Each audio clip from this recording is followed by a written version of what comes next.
O, nag-inom kami ng Diyos. Oo, sige. Natin sila guys. Anong nakain mo ngayon? Nabutan mo sa akin. Tamis yan. Inumin mo. Sige tayo. Ito si Baymax sa kapatid niya guys. Ah, sarap-sarap, oy! Sarap-sarap to! Tamis. Hmm. Ubusin mo! Hey, ubusin mo to! Ibusin mo. Amin. Oy! Hindi niya alam na pinagpalit yung mga guys. Diyos.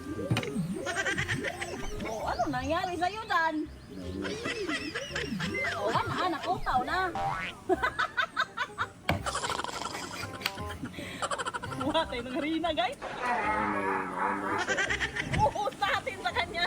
Diyos. Tara, tara, tara. 2 hours later.